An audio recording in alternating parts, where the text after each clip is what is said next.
A warm good morning to all of you. You are most welcome on our YouTube channel Dr. Akhilesh Sharma. आप हमारे साथ बने हुए हमारी videos को देख रहे हैं। हम साइकोलॉजी के ऊपर डिस्कशन कर रहे हैं। साइकोलॉजी के अंदर हमने अटेंशन के बारे में डिस्कशन करा, पेशेंट और रिलेटिव्स के बिहेवियर के बारे में डिस्कशन किया, डायनेमिक्स ऑफ बिहेवियर के बारे में डिस्कस करा, और yesterday we have discuss about the perception. Perception के बारे में डिस्कशन करते टाइम हमने परसेप्शन की डेफिनेशन पढ़ी, फैक्टर्स अफेक्टिंग परसेप्शन पढ़ा, और उसके बाद में सबसे जो फेवरेट और फेमस टॉपिक है डिसऑर्डर ऑफ परसेप्शन पढ़ा।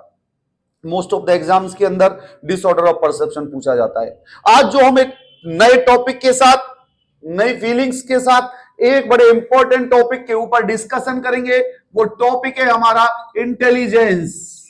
इंटेलिजेंस इंटेलिजेंस की चीज तो आपको समझ में आ रहा होगा। इंटेलिजेंट हम लोग बोलते हैं ना, ये इंटेलिजेंट है। तो जब हम इसके इंटेलिजेंस के बारे में जब हम डिस्कशन करते हैं तो इंटेलिजेंस को डिफाइन करना बड़ा मुश्किल है। बड़ा मुश्किल मींस हर एक पर्सन का अलग अलग लेवल होता है इंटेलिजेंस। यदि कोई स्टडी के अंदर पढ़ाई करता है तो जिसको किताबों की नॉलेज होती है वो इंटेलिजेंट होता है, और यदि कोई पर्सन क्रिकेट खेलता है तो अच्छी बल्लेबाजी करता है तो वो इंटेलिजेंट होता है। यदि कोई पर्सन अच्छे समोसे बना रहा है या मिठाई की दुकान पर अच्छी मिठाइयां बना रहा है तो उस सेक्टर का इंटेलिजेंट होता है। तो इंटेलिजेंट कॉमन एक शब्द बोलने से कि एक एरिया के से बोलने से तो बड़ा मुश्किल और डिफिकल्ट है डिफाइन करना इंटेलिजेंस को।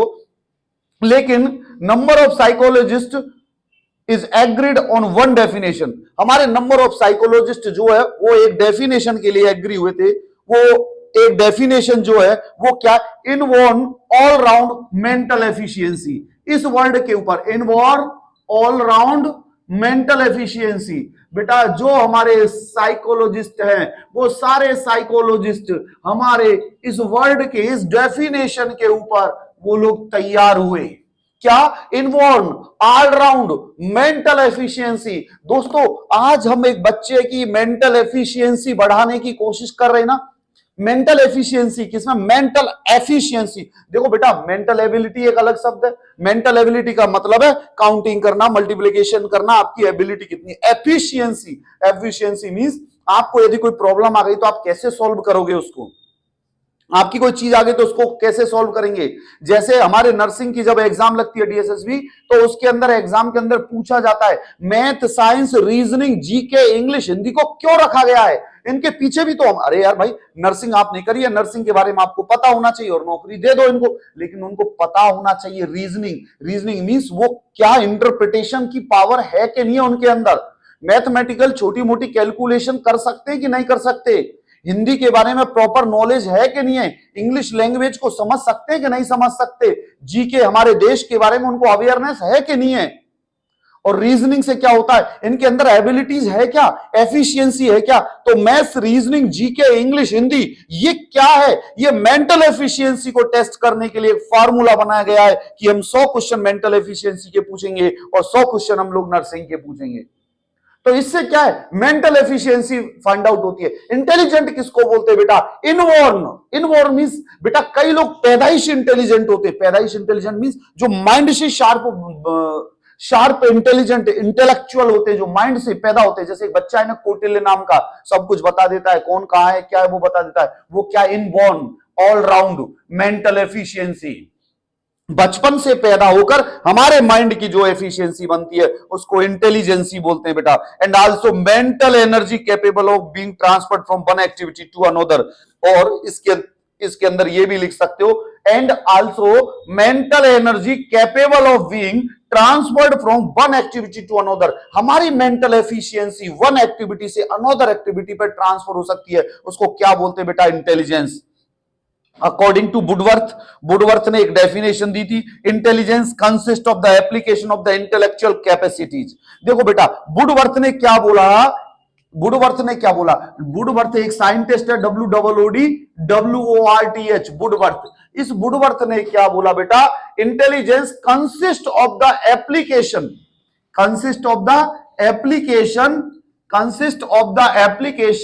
Of the intellectual capacities INTELLECTUAL, intellectual capacities. Intellectual capacities की जब हम बात करते, CAPACITIS, इंटेलेक्चुअल कैपेसिटीज की हम बात करते, कौन कौन सी होती है? एग्जाम्पल के अंदर जब हम बात करते हैं तो सबसे पहले आता है ऑब्जर्विंग, मींस ऑब्जर्वेशन। दूसरा आता है अंडरस्टैंडिंग। दूसरा कौन सा होता है बेटा? अंडरस्टैंडिंग। नेक्स्ट जो होता है बेटा वो क्या होता है? थिंकिंग। नेक्स्ट क्या होता है बेटा? थिंकिंग। थिंकिंग के बाद में remembering, remembering, REMEMBERING, remembering. In handling situation, remembering in handling situation, remembering in handling situation, और अकम्प्लिशिंग ए टास्क। इसका कहने का मतलब देखो बेटा, वुडवर्थ ने एक डेफिनेशन दी थी, ये डेफिनेशन आप लिख लीजिए। Application of the intellectual capacities. Intellectual capacities क्या क्या होती है? ऑब्जर्वेशन करना, अंडरस्टैंड करना, थिंकिंग करना, रिमेंबरिंग करना, इन हैंडलिंग सिचुएशन और अकम्प्लिशिंग ए टास्क। बेटा इंटेलिजेंट जो लोग होते हैं ना, वो कभी भी किसी टास्क से घबराते नहीं है। आपने देखा होगा कोई बहुत बड़ी प्रॉब्लम आ गई, इंटेलिजेंट क्या होगा, उस प्रॉब्लम से आराम से निकल जाएगा। और जो कमजोर और जो जिनका IQ और जिनका मेंटल स्टेटस कमजोर होगा, वो लोग क्या करेंगे? घबरा जाएंगे। वो लोग क्या करेंगे?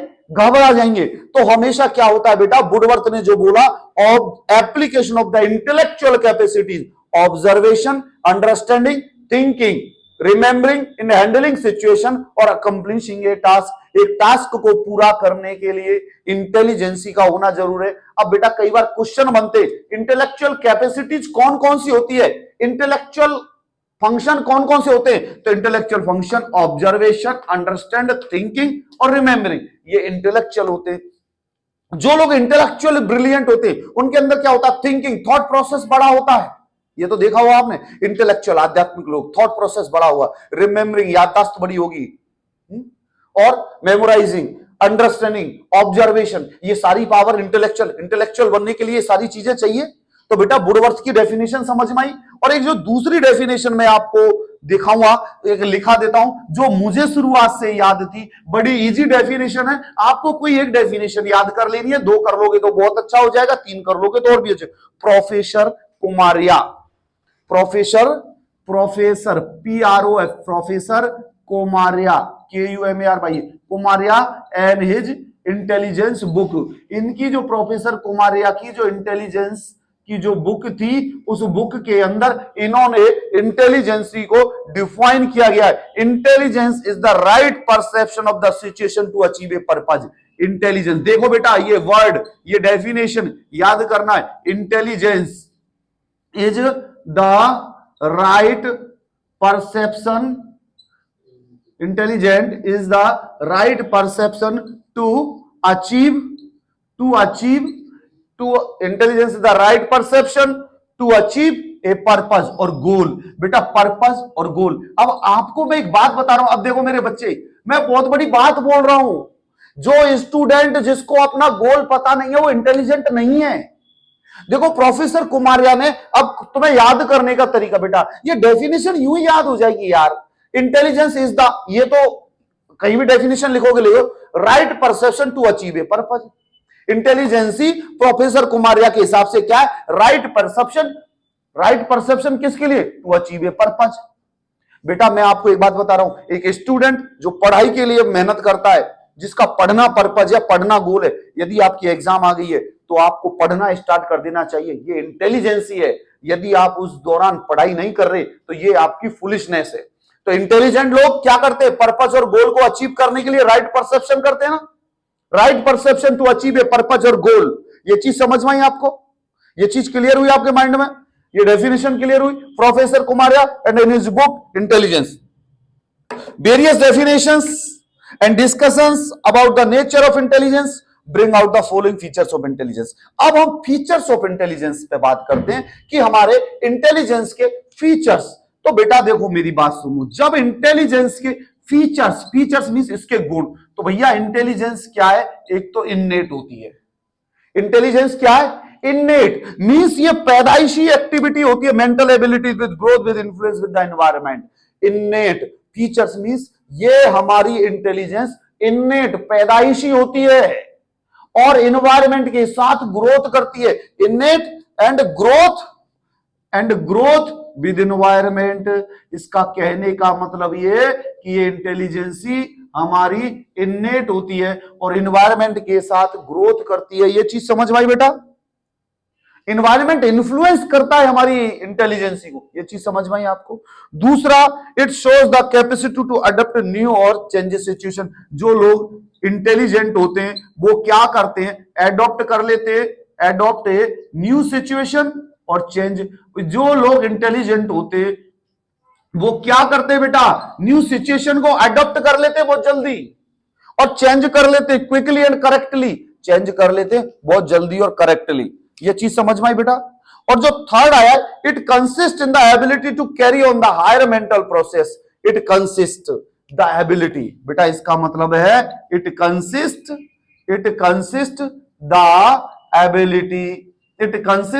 The ability to carry on the higher mental process such as reasoning हो गई बेटा। दूसरा हो गया क्रिटिसाइजिंग। दूसरा कौन सा हो गया? Criticising and judgement. ये तीनों चीज समझ में आ गई आपको? ये तीनों चीज समझ में आई आपको कि ये हमारी जो इंटेलिजेंसी होती है ये ability to carry on the higher mental process. Higher mental process के लिए कौन कौन सी आती है? Reasoning, criticising and judgement. तो ये चीज समझ में आई आपको बेटा? और नेक्स्ट जो इसका फीचर होगा, इंटेलिजेंस क्या करती है बेटा? Learn difficult task. जो लोग इंटेलिजेंट होते हैं उनके अंदर ये इंटेलिजेंसी का फीचर क्या होता है? ये डिफिकल्ट टास्क को लर्न करने के अंदर हेल्पफुल होती है। It is the capacity to learn difficult task and ability to solve the difficult problem and ability to solve the difficult problem। समझ में आया बेटा? जो लोग इंटेलिजेंट होते वो तुरंत प्रॉब्लम को सॉल्व कर देते। तो ये याद हो जाएंगे ना आपको चीज बेटा? साइकोलॉजी हमारी व्यवहारिक साइंस है, साइकोलॉजी हमारे बिहेवियर की साइंस है। ये जो चीजें हैं इनको समझना है, इसके बाद आप लिख सकते हो। साइकोलॉजी के अंदर जैसे फीचर्स, इंटेलिजेंसी की आपने ये डेफिनेशन याद कर ली, इंटेलिजेंसी को समझ लिया फीचर्स के अंदर, तो ये चीजें आपको क्लियर इंग्लिश में शुद्ध भाषा में लिखी हुई है। ठीक है बेटा? और it shows capacity to observe relationship. अब कहने का मतलब ये बेटा, रिलेशनशिप को ऑब्जर्व करने के लिए इंटेलिजेंस होना जरूरी है ना। जो इंटेलिजेंट लोग होते हैं वो अपने रिलेशनशिप को अच्छे तरीके से ऑब्जर्वेशन कर रख के मेंटेन करते हैं। कई लोग हस्बैंड और वाइफ में दोनों में यदि कोई इंटेलिजेंट नहीं हो तो डेली कलेश होंगे, डेली लड़ाई होंगे, डेली पंगे होंगे। और इंटेलिजेंट आदमी क्या करेगा भाई? ऑब्जर्वेशन करेगा, कोई बात नहीं, इसको इस कंडीशन में इसको गुस्सा आना जायज था, कोई बात नहीं, लीव दैट टॉपिक। तो इंटेलिजेंसी, जब इंटेलिजेंसी के हम फीचर्स की बात करते हैं, intelligence is an innate and growth with environment. ये तो समझ में है। Adopt a new situation and change.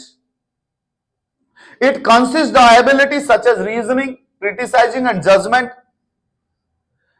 Intelligence learn difficult task and ability to solve the difficult problems. Intelligence shows capacity to observe the relationship. ये हमारे features है जिनको हमें याद करना है। ये चीज समझ में आई बेटा?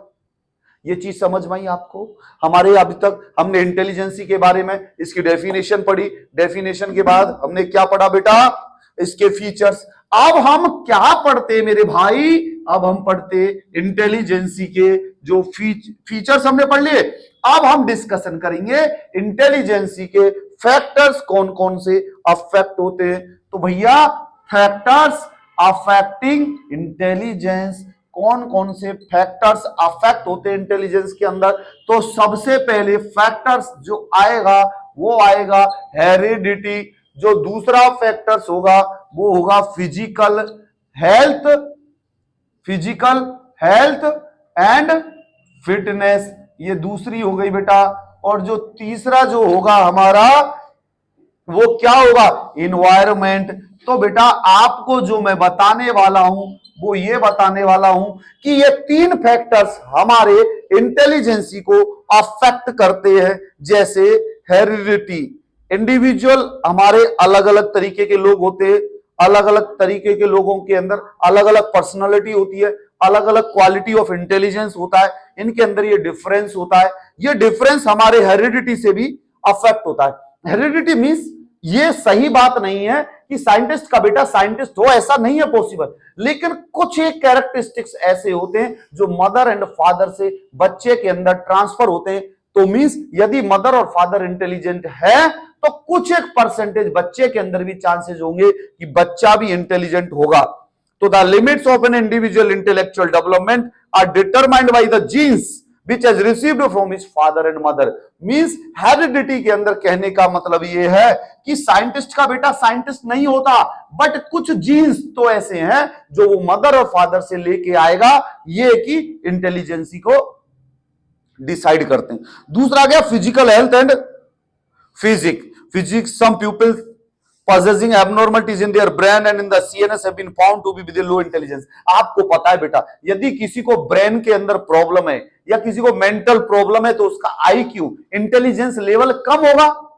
और यदि कोई मेंटल हेल्दी है, फिट है, डेली एक्सरसाइज करता है, योगा करता है, बॉडी के अंदर मस्कुलर पावर है, तो उसके अंदर IQ लेवल ज्यादा होगा, इंटेलिजेंस ज्यादा होगा।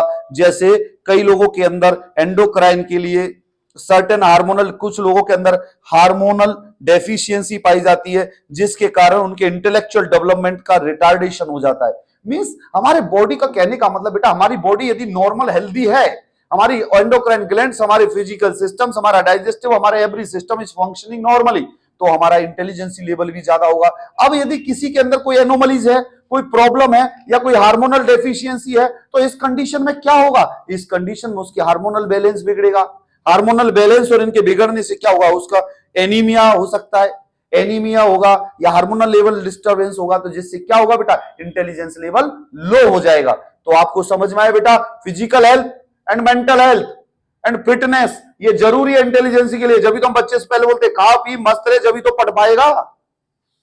बच्चा खा नहीं रहा, पी नहीं रहा, एनर्जी नहीं है, तो क्या इंटेलिजेंस बढ़ेगी? क्या याद कर पाएगा? कुछ नहीं कर पाएगा। सबसे पहले physical health and mental health are the important for your life rather than other success.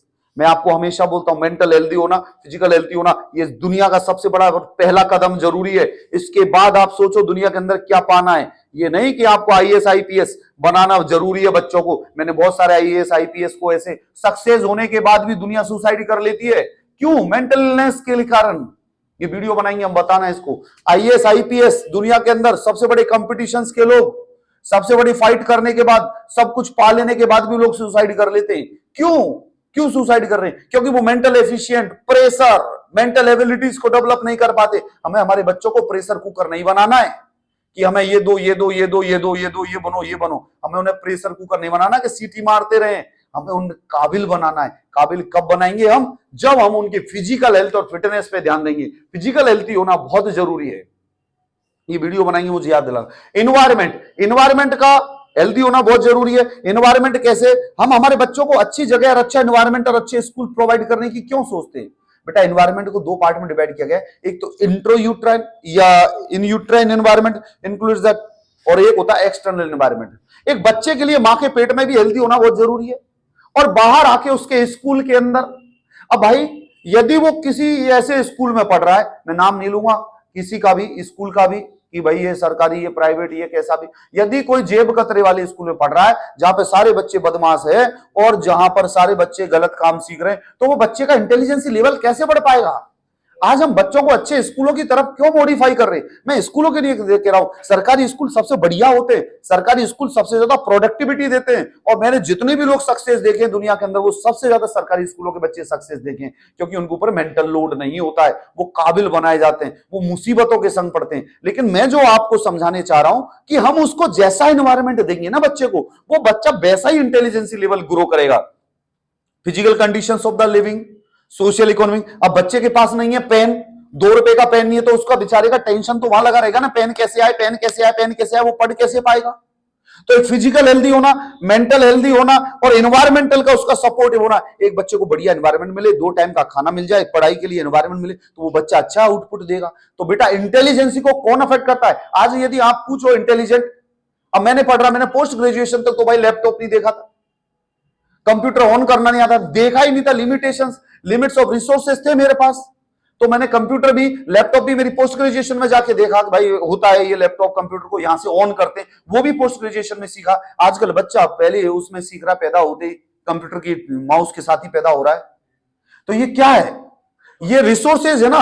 अब यदि कोई इंटेलिजेंसी लेवल को कंप्यूटर के एप्लीकेशन से माने तो मैं तो बहुत पुअर हो जाऊंगा, क्योंकि मेरे को तो आता ही नहीं।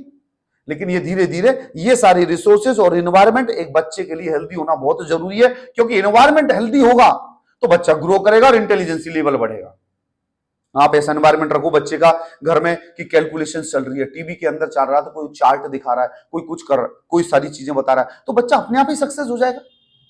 तो ये चीजें हमें ध्यान देनी है। अब उसके बाद अब हम डिस्कस करते हैं बेटा ये फैक्टर्स अफेक्टिंग इंटेलिजेंस पढ़े। अब हम पढ़ते हैं growth and development of intelligence और intelligent behaviour. Growth and development of intelligence and intelligent behaviour. अब देखो बेटा मेरी बात, intelligence is an innate mental ability. Innate mental ability का मतलब है इंटेलिजेंस पैदाइशी एक चीज होती है जो बच्चे के अंदर आती है, विच ग्रोज विद एज, जो कि ग्रो करती रहती है। ये ग्रोथ डेवलपमेंटल इंटेलिजेंट बिहेवियर का फ्रॉम इन्फेंस टुवर्ड्स द मैच्योरिटी, जब एक बच्चा छोटा होता है, इन्फेंट होता है, साल भर का, 6 महीने से, और जब तक वो ग्रोथ करता है तो डेवलप होता रहता है इंटेलिजेंसी। आपने देखा होगा कई बच्चे ऐसे होते हैं, पढ़ाई भी करेंगे, गेम भी खेलेंगे, गाने भी सुनेंगे, मस्ती भी करेंगे और घर के अंदर अच्छा माहौल भी रखते हैं। और कई बच्चे ऐसे होते हैं जो एक काम कर ले उसी के अंदर माँ बाप धन्य हो जाते हैं, जैसे हमारे बच्चे हैं ना, हे प्रभु तुम पढ़ लो वो ही मेरे लिए बहुत है, तुम गेम वेम तो क्या खेलोगे, तुम पढ़ जाओ जो मेरी जिंदगी सुधर जाए। ठीक है बेटा।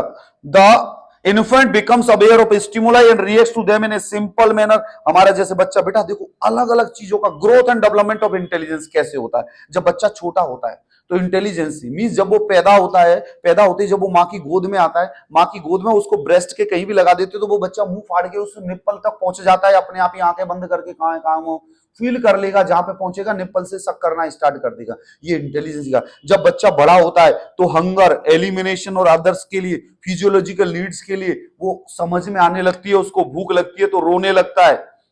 ये रेस्पॉन्स टू द स्टिमुलाई, वो रेस्पॉन्स देने लगता है, बच्चे की तरफ क्लैपिंग करेंगे, स्माइल करेंगे, बच्चा खुश होने लगता है, दिखाने लगता है। तो आप देखिए बच्चा ऐसे रेस्पॉन्स दे रहा है, फिर उसके बाद में आप जैसे जैसे बच्चा बड़ा होता है वो सेलेक्टिव और पावरफुल हो जाता है। Reactions are mostly random and purposefully movement. Gradually, these movement and reaction become selective and purposeful. For example, the child cries when hungry and when in pain. These cries are different from each other. Later on, the child becomes aware of the social environment. जब शुरुआत में बच्चा छोटा होता है तो उसको दर्द होता है तो वो रोता है, भूख लगती है तो रोता है, लेकिन दोनों में रोने की आवाज अलग होती है। मां आराम से समझ जाती है कि इसके दर्द हो रहा है, कि इसको भूख लग रही है। He responds to pupil to language the objects which does not satisfy any the immediate physiological needs. यदि उसको किसी नीड से यदि वो सेटिस्फाई नहीं है तो वो रेस्पॉन्स देना स्टार्ट कर देता है। मैंने बोला ना, आप यदि स्माइल करेंगे तो वो स्माइल देगा। Go ahead, he becomes curious now, he wants to learn about the environment. वो बच्चा एनवायरमेंट से बहुत सारी चीजें सीखने की कोशिश करता है, और जब वो 3 साल का हो जाता है तो वो डिफरेंशिएट करने लग जाता है, मम्मी कौन है, पापा कौन है। पा को पा पा पा बोलने लग जाता, माँ बोलने लगता, खाने के लिए आ दे दो, पा पा दे दो, मम दे दो। मींस ये क्या चल रहा है, ग्रोथ एंड डेवलपमेंट। हम भी ऐसे बोलते थे, उसके बाद आज हम ठीक ठाक प्रोनाउंसिएशन कर रहे हैं, ठीक ठाक बोल रहे हैं। ये क्या था ग्रोथ एंड डेवलपमेंटल। जब हम बच्चा, बेटा आप जब सेकंड ईयर में जब जाके पीडियाट्रिक्स या चाइल्ड हेल्थ नर्सिंग पढ़ेंगे तो उसमें बताएंगे कि बहन बेबी हैज बोर्न, बेबी जब बोर्न होता है तो क्या क्या चेंजेस आते हैं, वो कैसे क्राउलिंग सीखता है, कैसे चलना सीखता है, कैसे मूवमेंट करता है, कैसे आई मेंटेन करता है। ये ग्रोथ एंड डेवलपमेंट चलता रहता है।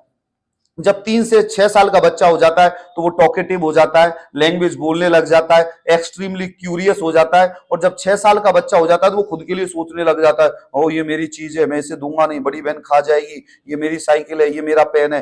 Can share experiences with others. Gradually perceptions become accurate on the type of software, यदि हम उसे छोटी छोटी कुछ टास्क देने लग जाएं तो उसके अंदर वो करेक्टली करने लग जाता है और वो ग्रोथ करता है। Boy is able to think in a logical way, can reason and can apply what he has learn.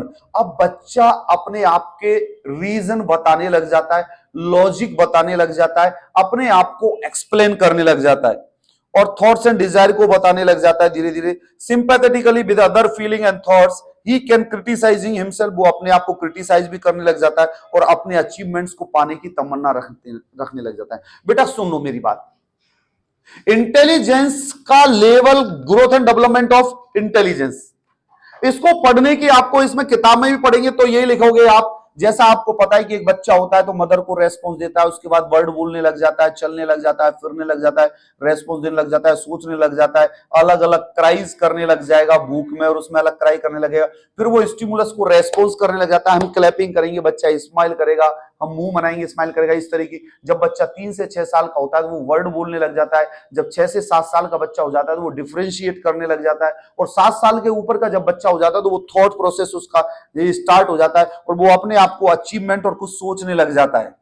तो ये क्या हुआ, ग्रोथ एंड डेवलपमेंट। उसके बाद धीरे धीरे तुम एज ग्रुप के हिसाब से करोगे और आप 20 साल या 13 साल पे आओगे तो एक बच्चा अचीवमेंट के लिए सोचने लग जाता है। 16-17 साल का बच्चा अपने फ्यूचर के लिए सोचने लग जाता है कि मेरा फ्यूचर कैसे बनाना है, क्या करना है, किस एरिया में जाना है, किस सेक्टर में जाना है, कितना पढ़ना है, कहां करना है, कौन से मेथड्स को यूज करूं जिससे मुझे सक्सेस जल्दी मिले, किस वे में पढ़ूं, कौन सी कोचिंग अच्छी है, कौन सा टीचर अच्छा है, कौन सा तरीका अच्छा है, ये सब बच्चा सोचने लग जाता है। तो आप सोचिए नीचे से ऊपर तक इन्नेट एबिलिटी, इंटेलिजेंसी क्या, इन्नेट, पैदाइशी हम इंटेलिजेंसी को हम यूज करते हैं और लास्ट तक हम करते रहते हैं। ये क्या कहलाता है, innate mental abilities. Intelligence is N innate mental ability, ये चीज समझ में बेटा। उसके बाद जब हम इसके टाइप्स की बात करते हैं हम कि इसके कौन कौन से टाइप्स होते हैं बेटा, तो the first practical skill, the first practical skill for measuring intelligence was developed and given to world by French psychologist Binet and Simon।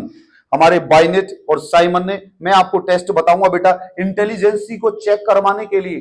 कई बार कहते हैं ना हमारे बच्चे को याद नहीं हो रहा साहब, ये इंटेलिजेंट नहीं है, ये नहीं है, तो उसे साइकोलॉजिस्ट के पास लेके जाते हैं तो साइकोलॉजिस्ट असेस करके बताता है कि वो इंटेलिजेंट है कि नहीं है। तो सबसे पहला जो साइकोलॉजिस्ट आया बेटा वो आया साइमन एंड बाइनेट। साइमन और बाइनेट जो साइकोलॉजिस्ट आए थे, इन्होंने एक स्केल दी थी, question and problems for different age group 3 to 15 years of the age. Simon Binet ने क्या किया बेटा, क्वेश्चंस बताए थे 3 to 15 इयर्स तक के बच्चे के लिए कि आप कैसे पता कर पाएंगे कि वो बच्चा इंटेलिजेंट है कि नहीं है। देखो बेटा हर एक चीज का अलग अलग लेवल होता है।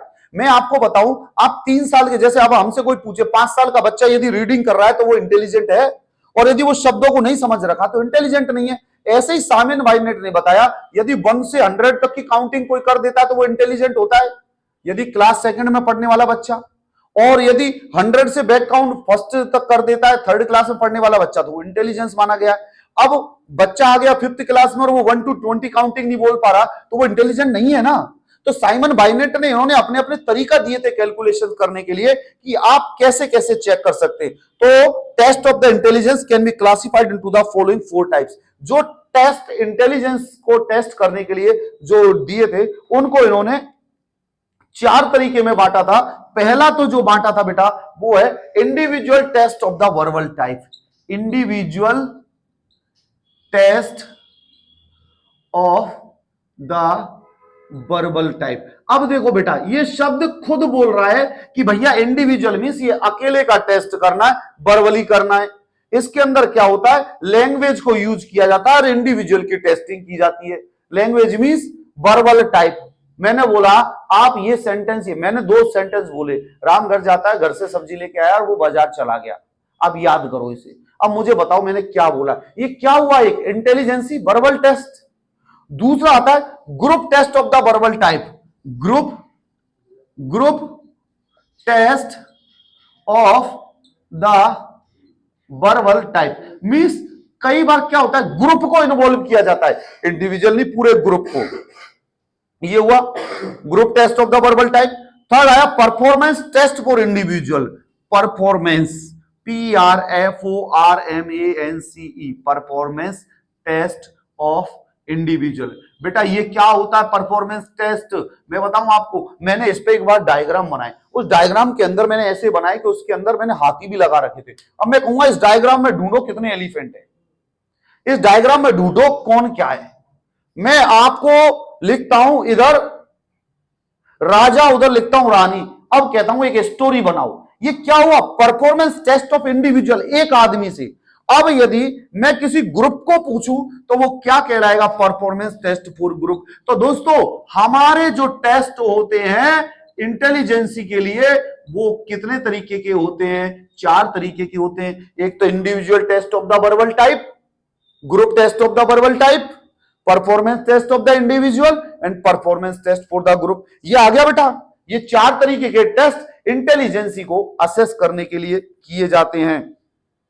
अब हम एक सैंपल लेते हैं, हम क्या लेते हैं बेटा, एक सैंपल लेते हैं। ये मैं रब कर दूं, एक सैंपल लेते हैं हम। साइमन मायनेट ने, इन्होंने क्या करा बेटा कि साइमन मायनेट ने 8 साल के बॉय और गर्ल के लिए, जैसे यदि कोई बच्चा 8 साल का है तो उसके लिए इन्होंने टेस्ट दिया। क्या टेस्ट दिया, सबसे पहले फाइंडिंग ओमिशंस इन ए पिक्चर, फाइंडिंग ओमिशंस इन ए पिक्चर। जैसे आपको बताऊं, 2 खरगोश बनाए, दोनों खरगोश के अंदर डिफरेंशिएट रख दिया और कहते हैं इन दोनों खरगोश में से ढूंढो कि किस में क्या कमी है। तो किसी में पैर नहीं था, किसी में पैर के पंजे 3 थे, एक में 2 थे। तो ये क्या आ गया, फाइंडिंग ओमिशंस इन ए पिक्चर। ओमिशंस मींस खोया हुआ, उन पिक्चर के अंदर कोई चीज खोई हुई है उससे फाइंड आउट करो। Counting backward from 20 to 1, counting backward from 20 to 1। यदि कोई बच्चा 20 से 1 तक की काउंटिंग कर लेता है, वो repeating 5 digits, repeating 5 digits means 5 digits का मतलब है 11 12 13 14 15, 11 12 13 14 15, 11 12 13 14 15, 11 12 13 14 15, ऐसे बार बार रिपीट करता है। तो साइमन मायनेट ने बोला भैया कि 8 साल के बॉयज और गर्ल को इस हिसाब से असेस किया जाता है कि वो इंटेलिजेंट है कि नहीं है। यदि वो ओमिशंस पिक्चर के अंदर से ढूंढ लेता है तो वो इंटेलिजेंट है। यदि काउंटिंग कर लेता है 20 to 1 तो उसको इंटेलिजेंट माना जाता है, और रिपीटिंग 5 डिजिट्स वो कर देता है तो उसको इंटेलिजेंट माना जाता है। ये चीज समझ में आई। एक हमारे दूसरे साइंटिस्ट और हुए, मैं एग्जांपल दे रहा हूं बेटा, एक हमारे दूसरे साइंटिस्ट और हुए बेटा, स्टैनफोर्ड बाइनेट। दूसरे साइंटिस्ट कौन से हुए हमारे, एक का नाम लिख दो भैया, स्टैनफोर्ड बाइनेट टेस्ट।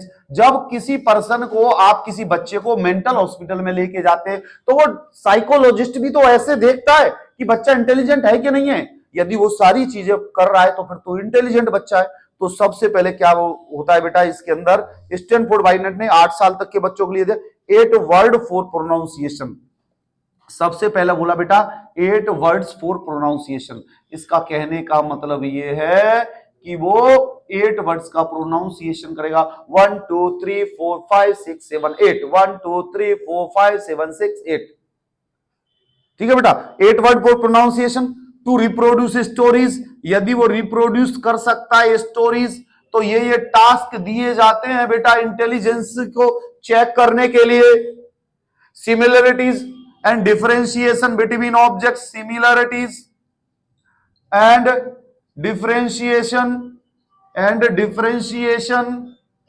Between objects. आपको 2 ऑब्जेक्ट रख दिए, उनमें बोलेंगे इनमें समानता बताइए, इनमें डिफरेंट बताइए, तो वो बताना पड़ेगा। एक आता है कॉम्प्रीहेंशन। कॉम्प्रीहेंशन मींस अंडरस्टैंड करना। मैंने आपको एक स्टोरी सुनाई और स्टोरी सुनाने के बाद में मैंने बोला अब आप बताइए इसके अंदर से क्या चीज आपके समझ में आती है। तो यदि आपको कोई, मैंने तो सुनाई एक बहुत बढ़िया स्टोरी कि ऐसा हुआ ऐसा हुआ ऐसा हुआ, स्टोरी के बाद में मैं पूछूंगा what do you mean, why this story. अब यदि बच्चे को उसमें से मतलब पता है तो वो इंटेलिजेंस होगा, यदि नहीं पता तो IQ लेवल डाउन है उसका। और क्या पूछ सकते बेटा, मेमोरी फॉर सेंटेंसेस। इसको बेटा 5 ये क्वेश्चंस पूछे जाते हैं मेमोरी फॉर सेंटेंसेस। तो बेटा नॉर्मली जो मेमोरी के अंदर क्वेश्चन आती है, इंटेलिजेंसी के अंदर क्वेश्चन आते हैं, वो यही आते हैं, what is intelligence, write down the features of intelligence, features of intelligence and factors affecting intelligence. दोस्तों किसी भी चीज के फैक्टर्स यदि साइकोलॉजी में पूछ लिए जाएं तो heredity, environment, physical need, mental status और इंटेलेक्चुअल एबिलिटीज यदि याद नहीं हो तो ये तो घुसेड़ी देना, तो तुम्हारा भी भला हो जाएगा। और तुम्हारे भले के अंदर ही मेरा भला छुपा हुआ है, तो मेरा भला होने के लिए इनडायरेक्ट वे में तुम्हारा भला होना बहुत जरूरी है। मेमोरी फॉर सेंटेंसेस, सेंटेंस याद हो रहे कि नहीं हो रहे? कई बार हमारे बच्चे तो ऐसे होते हैं, मैंने ये बोला, मैंने पूछा बहन जी मैंने क्या बोला, बोला ही बोला। अरे मैंने ही थोड़ी बोला भाई, मैंने क्या पढ़ाया, क्या लाइन बोली, वो भी याद नहीं, क्योंकि आईक्यू लेवल डाउन है ना। तो आईक्यू लेवल बढ़ाओ, दिमाग को तेज करो, यहां तेल पिलाओ इन बालों को, मजबूती आएगी। सरसों का ओरिजिनल तेल लगाओ, चमेली का नहीं। चमेली तो खुशबू उड़ाएगा, जल्दी सूख जाएगा। सरसों का तेल चिकनाई बनाए रखेगा। दूसरे दिन सरफ से नहीं धोगे, 2 बार साबुन नहीं लगाओगे, जब तक जाएगा ही नहीं। तो अपने दिमाग को ऐसा बना लो कि ज्ञान तुम्हारे माइंड के अंदर टिक जाए। सरफ का मतलब शैम्पू नहीं, निरमा से भी रगड़ सकते हैं, ऐसा कोई बात थोड़ी। रगड़ लो किसी से, जिसके पास शैम्पू है वो शैम्पू लगाएगा। हम तो अभी तक साबुन से धोते हैं भैया, शैम्पू के चक्कर में तो कंफ्यूजन हो जाते हैं, वो बाल ही फिर कंट्रोल में नहीं रहते, इतने सॉफ्ट हो जाते हैं कि वो 2-4 बार तो ये लगता है बाल बचे कि नहीं बचे, खोपड़ी में साफ ही तो नहीं हो गए। क्योंकि हमें तो हार्ड फीलिंग चाहिए ना, तो वो सरसों का तेल लगाना पड़ता है फिर ज्यादा मात्रा में कि अब तो बेटा टाइट हो जाओ। तो बेटा स्टैनफोर्ड बाइनेट ने जो टेस्ट दिए, 8 word of pronunciation to reproduce stories, similarities and differentiation between objects, comprehension and memory for sentences. ये मेरे बच्चों स्टैनफोर्ड बाइनेट ने इंटेलिजेंसी को टेस्ट करने के लिए ये फार्मूला दिया। ये समझ में आई बेटा? हमारे formula individual verbal type, group verbal type, performance test for individual और परफॉर्मेंस टेस्ट फॉर ग्रुप। ये 4 तरीके के इंटेलिजेंसी टेस्ट होते हैं जो हमारे स्टैनफोर्ड बाइनेट ने बोला। और उसके बाद ये 2 हमने एग्जांपल दे लिए कि भैया इस तरीके से टेस्टिंग होती है। अब जो इंपॉर्टेंट चीज आ गई वो चीज आती है भैया, आईक्यू कैसे कैलकुलेट करोगे। आईक्यू का मतलब ये हो गया, आईक्यू का मतलब माँ और नीचे लिख दिया CA।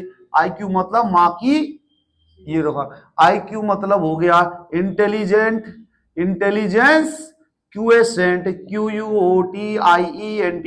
मेरे भाई यूट्यूब वालों तुम जरूर सुन लेना। MA का मतलब होता है मेंटल एज, इसको तो MA का मतलब होता है भैया मेंटल एज, और CA का मतलब होता है क्रोनोलॉजिकल एज, क्रोनोलॉजिकल एज। भैया मेरे सुन लो बात, इंटेलिजेंट क्वेश्चन को क्या, हाँ मैं बता रहा हूं बेटा। इंटेलिजेंट क्वेश्चन का मतलब होता है IQ बराबर MA/CA × 100, इधर भी लगा दो 100। अब मेरे भाई इंटेलिजेंट क्वेश्चन क्या होता है? बौद्धिक गुणांक।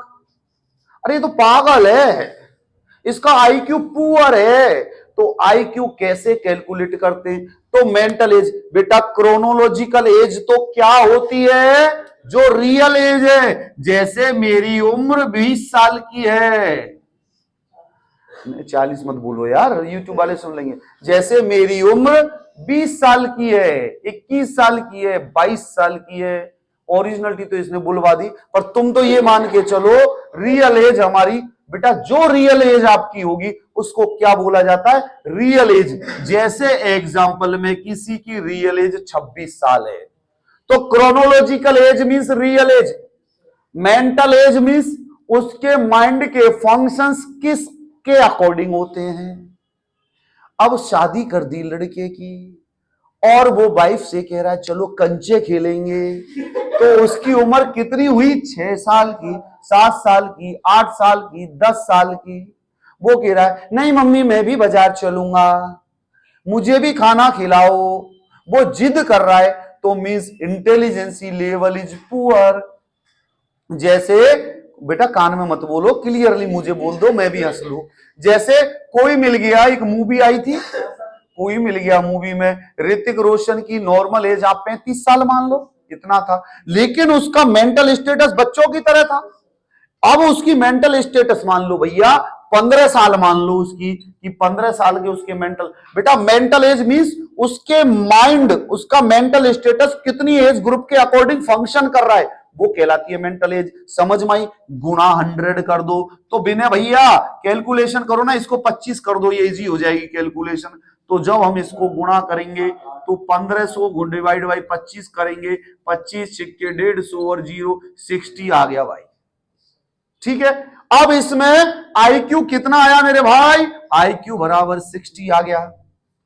अब मेरे दोस्तों ये चीज मैं रब कर देता हूं, ये याद कर लेना, बड़ा इंपॉर्टेंट कॉन्सेप्ट है, पूछा जाता है, बार बार पूछा जाता है, इंपॉर्टेंट चीज है, साइकेट्री में भी पूछा जाएगा और जीवन के अंदर इसका ज्ञान होना भी बहुत जरूरी है। अब हम इसको रब करते हैं कि भैया ये आ गई, समझ में आ गई ज्योति? तुम्हें यदि समझ गई तो दुनिया की हर चीज समझ गई, ये लकड़ी पत्थर सब समझ जाएंगे यदि तुम समझ गई तो।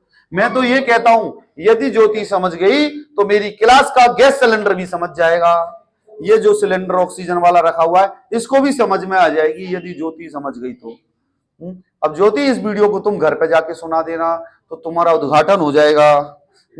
अब बेटा आईक्यू जब हम लिखते हैं, देखो हमारे आईक्यू कितना आया उसमें 60। अब हम आईक्यू की बात करते हो लेवल्स की बेटा, है ना। तो सबसे पहले जो आईक्यू होता है 0 से 25 यदि किसी का होता है तो उसको क्या बोलते हैं? इडियट। उसको क्या बोलते हैं? इडियट मींस बुद्धू। 26 से 50 जिसका होता है उसको क्या बोलते हैं भैया? इम्बेकल मींस इडियट से थोड़ा सा अच्छा, इसको बोलते इम्बेकल मींस, देखो मैंने मेरे नोट्सों में लिखा हुआ है इडियट से ऊपर की क्वालिटी का। और जिसका 51 से 70 जिसका होता है वो कहलाता है मोरॉन। मोरॉन। उसके बाद हमारा 71 से जो 80 होता है ये कहलाता है बॉर्डर लाइन। ये क्या कहलाता है? Border line. तो इसका तो 60 आया भैया, तो 60 आया, ये तो मोरॉन था। मोरॉन मींस इसका तो बीच का है, इडियट से थोड़ा सा ऊपर है, तो मींस इसकी बुद्धि काम की नहीं है, ये तो गधा बच्चा है। ये समझ में आए इससे? और यदि 81 से 90 आ जाए तो बिलो नॉर्मल है। हमारे ज्यादातर बच्चे इसी रेंज के अंदर हैं, जो हमसे पढ़ रहे हैं वो सब लोग 81 से 90 के बीच के हैं, क्योंकि तुमने तो पढ़ने की कसम खा ली है। यदि कसम नहीं खाई होती तो तुम इंटेलिजेंट हो जाते, पर तुमने कसम खा ली कि हम नहीं पढ़ेंगे। चाहे अखिलेश सर अपने जीवन का कोई भी ब्रह्मास्त्र हमारे ऊपर फेंक दे, चाहे इनकी दाढ़ी सफेद हो जाए, चाहे ये गंजे हो जाए, लेकिन हमें पढ़ना नहीं है, ये हमने फिक्स कर लिया। 81 से 90, फिर उसके बाद 91 से 110 नॉर्मल होता है बेटा। ये याद रखना, ये बहुत बार क्वेश्चन पूछा जाता है। नॉर्मल आईक्यू, तो 91 to 110 is the normal IQ of an individual. North statement SSC में बहुत सारे क्वेश्चन पूछा जाता है कि नॉर्मल आईक्यू कौन सा होता है। 111 से 120 कौन सा होता है भैया? सुपीरियर। मेरे बच्चों ये इसी कारण तो आईक्यू का कैलकुलेशन करना बहुत जरूरी है। उसके बाद 121 से 140 तक जो आता है बेटा वो आता है वेरी सुपीरियर। ये कौन सा हो गया बेटा? Very superior. उसके बाद बेटा 141 एंड अबव, ये जो कहलाता है बेटा इसको क्या बोलते हैं बेटा? हम जीनियस। तो भैया 141 वाला तो तुम में से कोई नहीं है, 141 वाला तो शायद मैं भी नहीं हूं, क्योंकि जीनियस। जीनियस तो बेटा ये हमारे इंटेलिजेंसी के अंदर जो टेबल है, जो कि आईक्यू इंटेलिजेंट क्वोशिएंट बौद्धिक गुणांक की कैलकुलेशन के बेस पर इसको समझाया गया है। समझ में आए बेटा? ये समझ में आई, ये चीज आई समझ में। इसका फोटो डालेंगे, इसको समझाएंगे, इसको याद करेंगे, इसके साथ हमारा भी फोटो लो, क्योंकि लिखा तो हमने, तो हमारा भी फोटो आएगा, जब तो तुम्हें पता पड़ेगा। वरना क्या होगा कि जिसने लिखा है उसी का भी नाम नहीं आए तो फिर तो बुद्धि कम काम करेगी। पूरा यदि ज्ञान लेना है तो जिसने लिखा है उसका ज्ञान जरूर लेना है, ठीक है बेटे। उसके बाद इंटेलिजेंट क्वोशिएंट अब जो हमारी किताब ने लिखा हुआ है कि mental as, why not give the idea of mental as, it is different from chronological age. Suppose boy of 10 years present is with the problem with very normal boy of 10 years। बेटा इसमें पता कैसे पड़ता है? Normally हम लोग society के अंदर रहते हैं, हमें पता होता है 10 साल के बच्चे की एक्टिविटी कैसी होती है, 11 साल के बच्चे की एक्टिविटी कैसी होती है, 12 साल और 15 साल 20 साल के बच्चे की। यदि वो अपने एज के अकॉर्डिंग यदि वो काम नहीं कर रहा है, तो यदि उसकी ओरिजिनल एज 15 साल है तो क्रोनोलॉजिकल एज 15 साल होगी।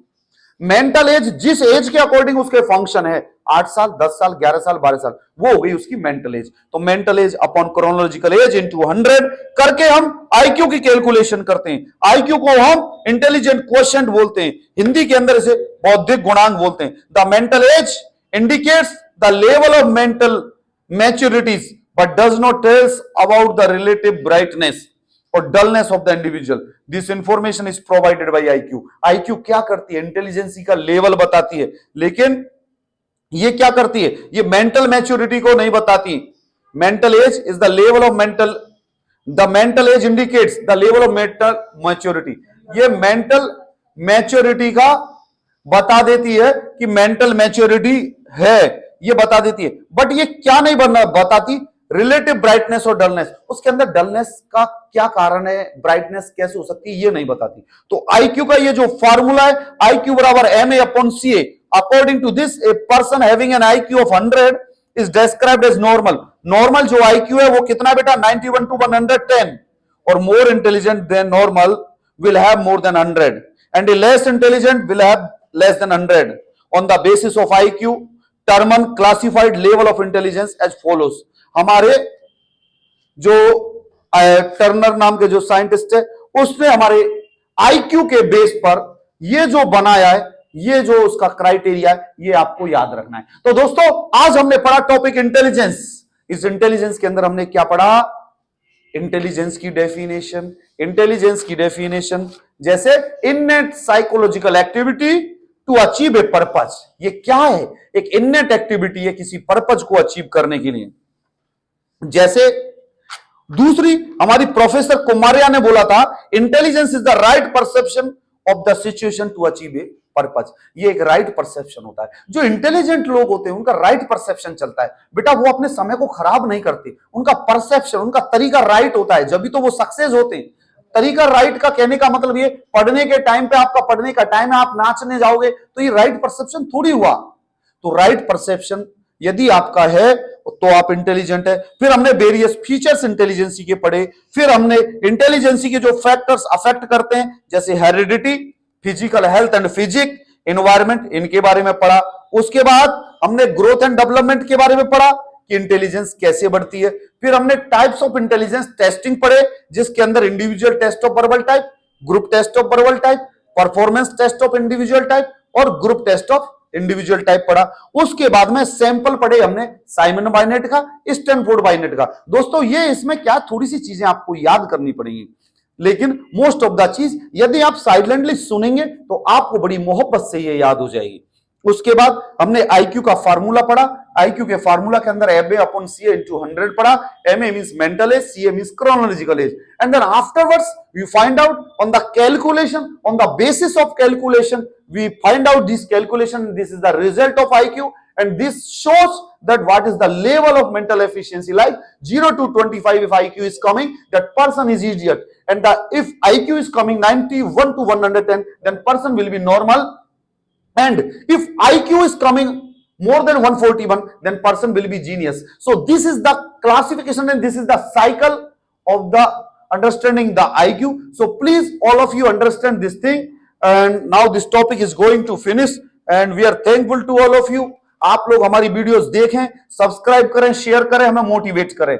और आप लोग बहुत कम देख रहे हैं, लेकिन मोटिवेशन की हमें भी जरूरत है, जैसे आप चाहें। हम मोटिवेशन साइकोलॉजी में पढ़ाएंगे आपको, लेकिन उससे पहले ये चीजें आप पढ़ लो। यदि आप इन चीजों को पढ़ते रहे तो आपका बेस इतना मजबूत हो जाएगा कि दुनिया के किसी कंपटीशन में यदि आपको उतरना पड़े, लड़ना पड़े, सक्सेस होना पड़े, आप कभी डिफीट नहीं होगे। ये हमारा वादा है। थैंक यू सो मच बाबा, टेक केयर।